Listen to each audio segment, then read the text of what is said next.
So ladies and gents, it's the 21st of March and I am pruning the apple trees, and I've done 2 so far. Just want to show you what is happening and what is the whole idea of me pruning them the way I'm doing it.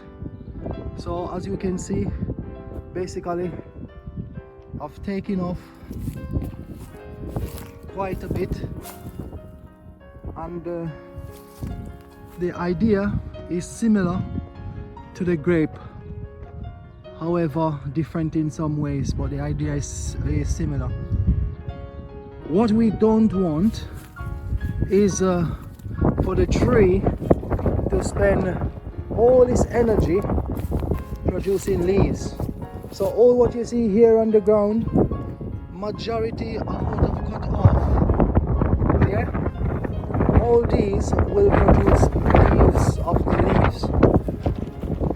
We don't want that. As much as we are told in science class that the leaves are good for the plant, yeah, well, this is what I was told, that leaves are good for the plant because the leaf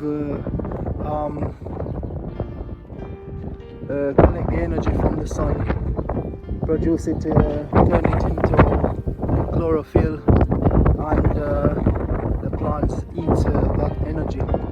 But in this case, we want the process to occur, but we don't want, yes, the plant, when it starts to produce leaves, to use up all its energy producing leaves. We want it to produce fruit. That's the whole idea.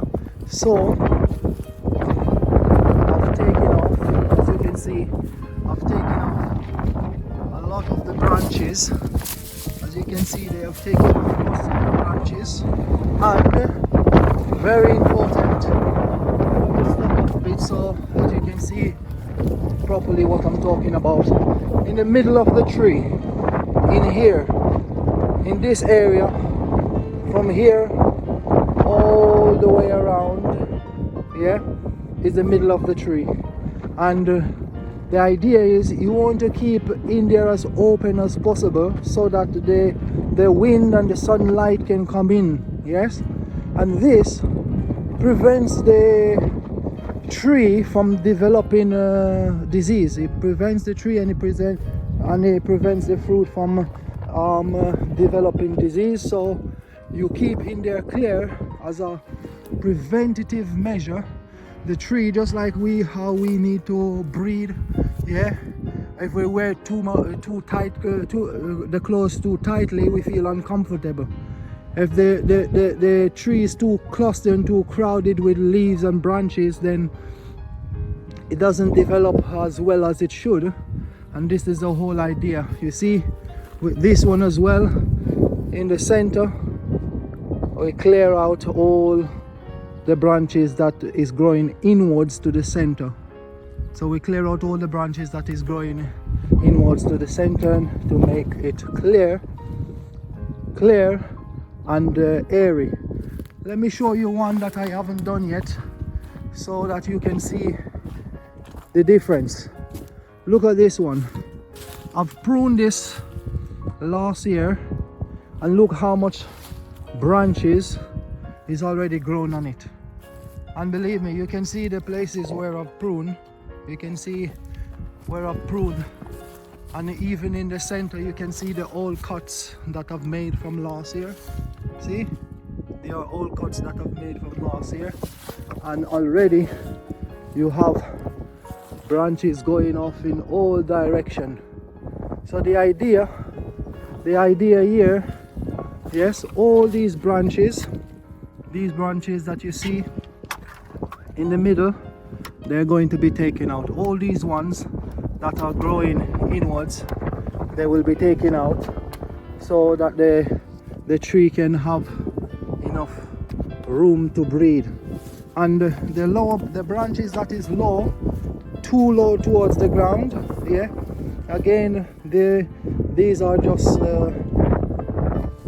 ways in which the plant can develop a disease when it's too close. The branches are touching the ground, so all the ones that are close to the ground will be taken off also. And the idea also is not to leave the plant to grow too tall, because then the tree is going to focus on producing energy to get bigger, and we don't want that. We want it to produce fruit. So if you can see up there I've taken off the crowns of those ones. I've taken off the crowns. You can see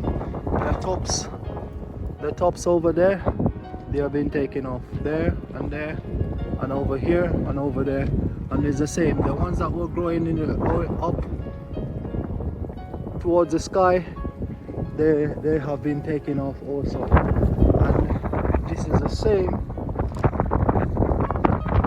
which I'm going to do here. I'm no professional, but this is all been told by the elderly generation who have been living in this area for all their life, if not most of their lives. They've been living here, and this is the way how they have been doing it. And from my experience of pruning the tree last year, yes, I've actually on purpose I've left this one. I did not prune this one, and I did not prune that one, yeah. And the ones that I did not prune actually did not produce as good as the ones that were pruned.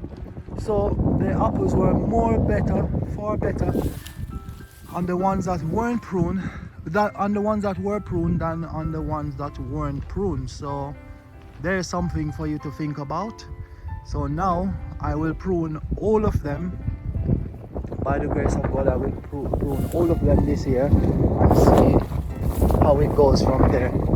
Yeah, so that's a quick update in regards to what is happening on the Pilgrim farm.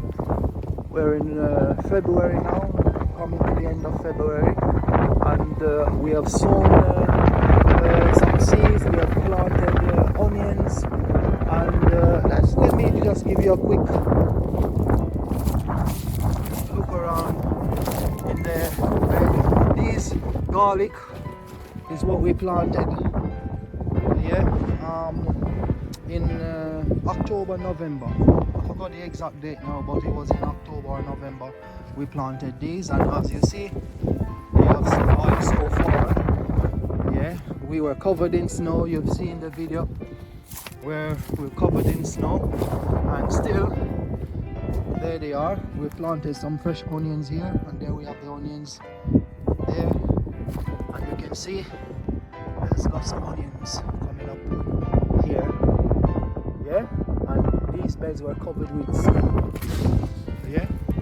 So we have plants coming up, so by early spring we'll have onions Yeah, and also the greenhouse is in the right mess at the moment, but we haven't started planting anything in here, but we have started to sow some seeds, and look what's happening. We already have seeds coming up. These are cabbage, broccoli. We planted some red cabbage, some white cabbage, and some not broccoli, cauliflower.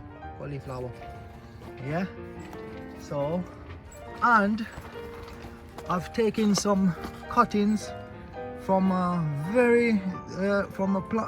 one of our plum tree that we tasted last year, and it was so nice. So I've planted some cuttings, and I'm hoping that they will survive, but just in case these doesn't survive, I'm also going to engraft the tree as well. I'll make a video for that so that you can see what I'm doing. I'm going to engraft the tree as well so that we can have some new plants coming up off there. Here is where I told you I've planted the potatoes, and you can see they survived the winter. So these were planted last year, I think October as well, October, November. These were planted, and you can see they've survived the winter. Yeah, they've survived the winter and they're there. So I'm waiting to see these spring up. Some of them, they already start to push out their little nodes. So I'm waiting to see what will come of those. There's lots of other seeds that is planted there, flowers and all that is planted there. And here I've planted some beans, some short beans are planted there.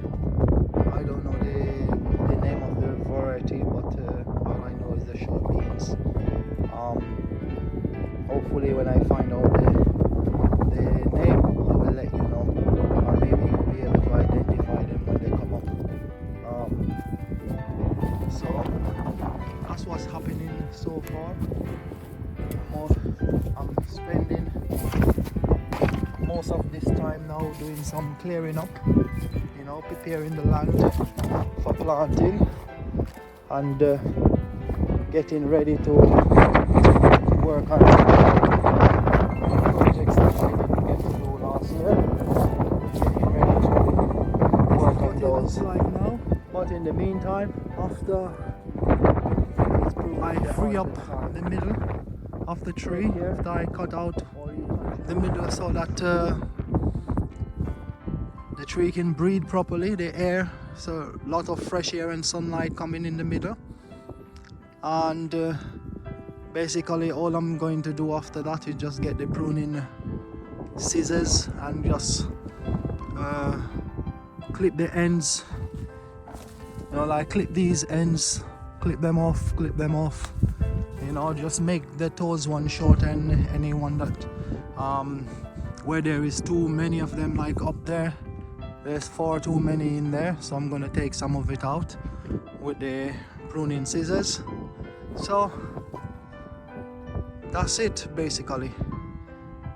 That's it. It's time for pruning, because spring is around the corner and we don't want to wait until spring to do it. We need to do it now.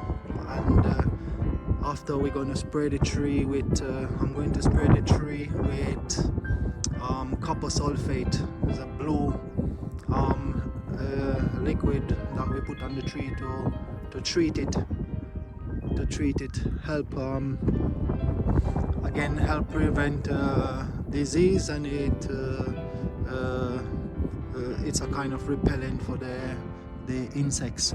And we need to get some oil, some neem oil as well, to spray the tree, you know, when it starts just before the blossom opens. When the tree start to produce the blossom, just before they open, we need to spray them with some neem, spray the tree with some neem oil to repel the insects, to stop the insects from the flies and all that to come and lay their eggs inside, because this is what put the worms in the fruit, and we don't want that. We don't want wormy fruits, because this is a natural form.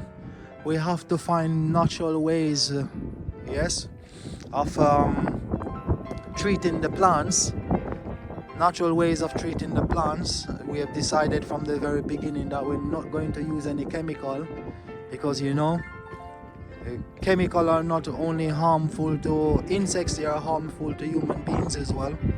So we have decided not to use any chemical in any of what we are growing here. 100% natural, that's what we need. That's what we've decided from the beginning, and by the grace of God, that's what we're going to stick to. There you go. Take care. God bless.